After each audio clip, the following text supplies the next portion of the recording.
Hello, welcome to YOLO Crypto. My name is Daniel Scott Jacobs, and today is Sunday, March 9th. Today we're going to talk about 5 crypto traps to be aware of in 2025. And I will tell you that I have been victim of all of these traps, okay?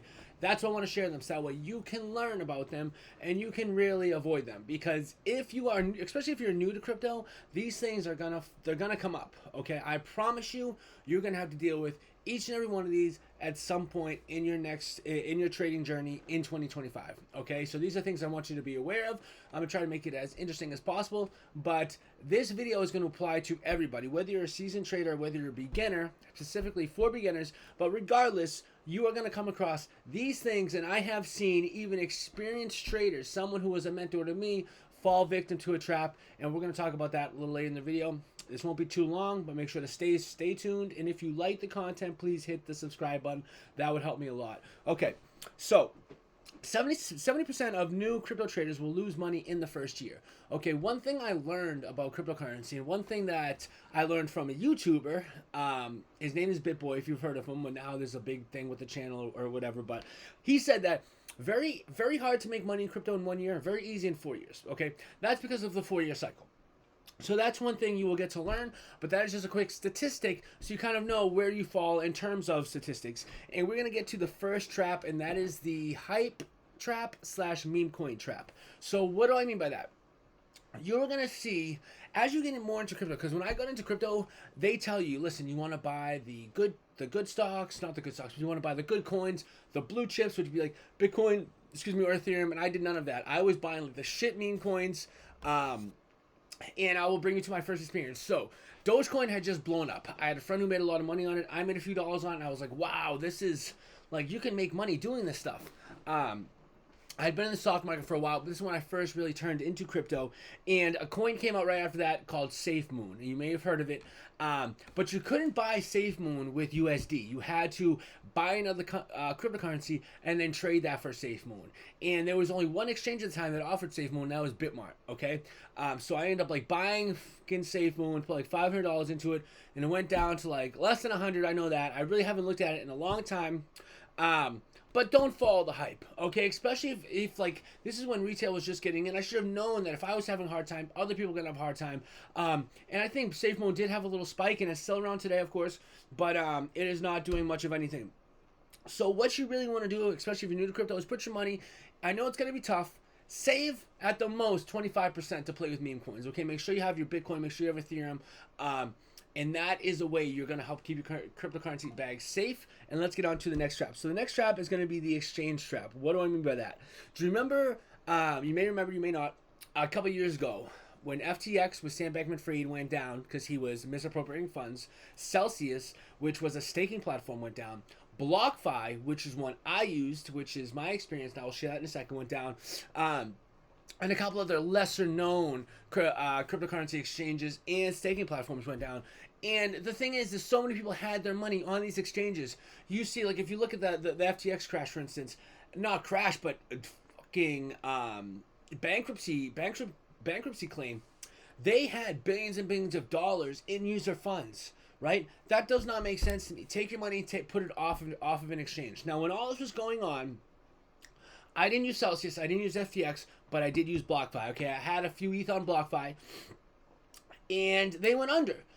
I couldn't withdraw. My ETH was staked, and I did end up getting some money back. I mean, in today's value, I would have had around $9,000. I got back $1,200. Okay, so you are never going to get back what you want. Like, for example, the FTX people are getting their money back now. They're getting 119%. And you look at yourself, you'd be like, 119%, they're getting back more than what they had on the site. Yes, they did, but they were holding cryptocurrency. How many exits has Bitcoin done since then? About 5, okay?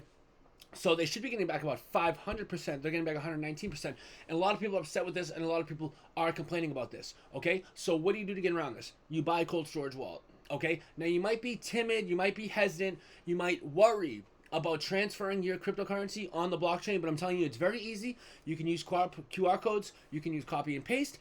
Just what to do is, after you put in, like, for me to send, it's hard for me to even send crypto. because I have so many two-factor authentications in place, so nobody's going to steal my shit. Okay, so like one thing, like if I want to transfer money out of Binance, Binance.us, that is, I send the crypto, then I have to respond to Authenticator, and then I have to go to my email and approve it. Okay, and the email address that is all that I only use for Binance. But it's very easy to do, and just check the address. Once you put it in, just check the address, double check, and I would set up some type of two-factor authentication. On Binance, I also have a whitelist. So if someone were to get into my profile, they wouldn't even be able to add their address on there because it's whitelisted, and that also is another two-factor authentication process, just to add an address onto the whitelist, which is a place where you can only send cryptocurrency. Okay, so that's a way to get around that. And next is the FOMO trap. Okay, this one is like, if you had FOMO trap in the dictionary, my fucking picture would be right there. I love FOMO. I love it. And that's the thing. It's like it makes you. Here's the thing about FOMO is there's a way to quell it. There's a way to get rid of it, and that would be buying the asset.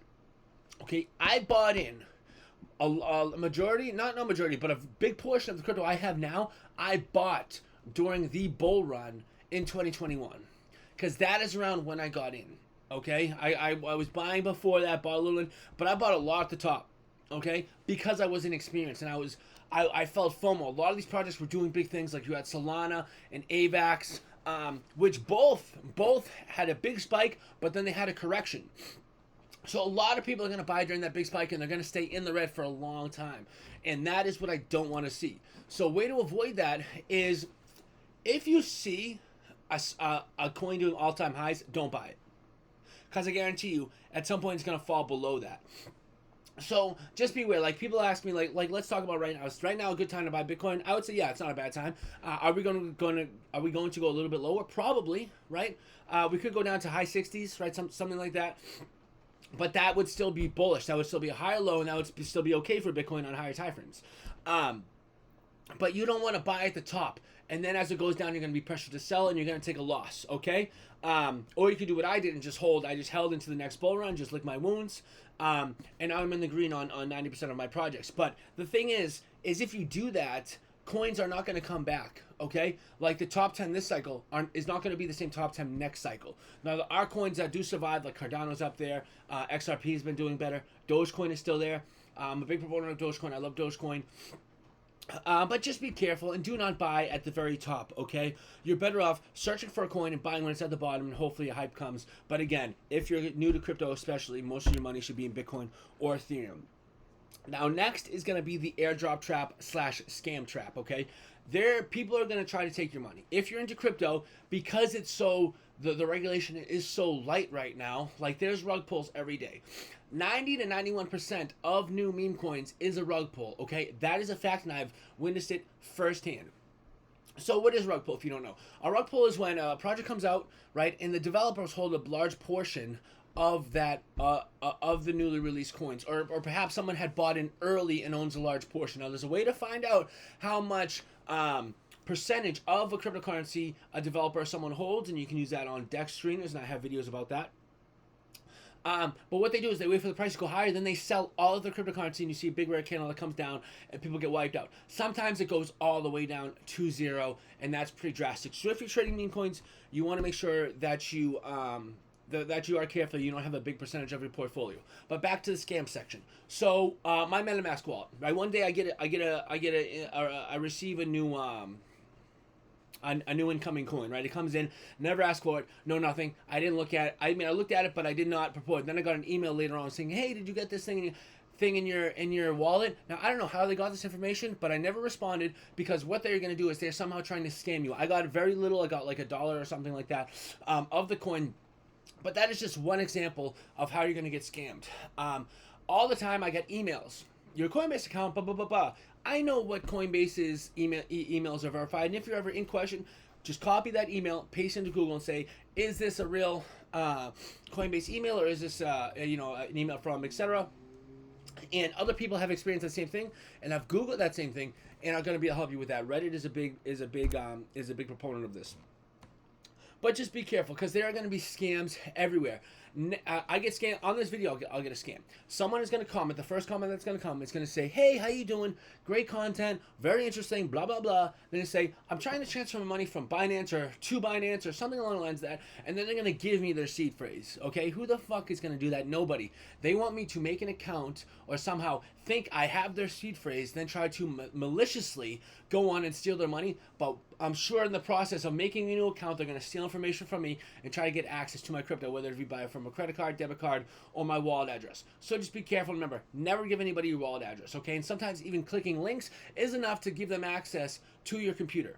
So be very careful and don't click on anything that comes your way. And scams are everywhere, and they're going to happen to everyone. Okay. And the last one is the influencer trap. Okay. This is not an influencer trap. Okay. And what do I mean by that? You're gonna see there's so many crypto YouTubers out there, especially ones on like Instagram. When you scroll in and they'll show like, "Oh, I made this much doing this much doing this." Some of them are true. A lot of them are not. The biggest one to look out for is people shilling coins. So I used to watch BitBoy a lot. This is before his like channel. If you don't know who BitBoy is, if you Google BitBoy, if you search BitBoy X, you'll find him. His name's Ben Armstrong, and he was great. I watched him a lot, but he would shill coins, and I would just buy them.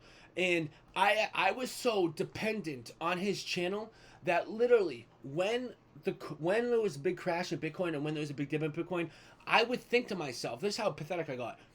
Damn, I wish BitBoy would put out a video right now. Or damn, I wish BitBoy was here. Like, that is how fucking crazy I got. And you don't want to do that, okay? I would appreciate if you subscribe to the channel, watch my channel. I'm never going to shill a coin. Like, if I get paid to shill a coin at some point, I will be fully transparent. I'm never going to buy this coin, buy this coin. If I tell you about a coin, I'm going to tell you if I own it, okay? We're going to be completely transparent on this coin because I don't care. I have my money, and I don't need to do quick little stupid penny smart plays to get you to build my bags. Okay, I have my own bags, and the most of them are in Bitcoin, so I know Bitcoin's going to do fine. But just be careful, okay? You want to try to verify where these YouTubers are getting, where their motives are stationed, right? You want to know if they're trying to build their bags, if they need liquidity so they can sell their stuff. A lot of them get paid to make these videos, so just beware, okay? A good thing to look out, and I made a video on this. If you look at my Bitcoin prediction for 2025, which is a prediction, I'm fully transparent in that, but I give you the analysis of how I kind of came up with that number. I tell you about a couple guys who were right last cycle about the top, and what they say about this cycle.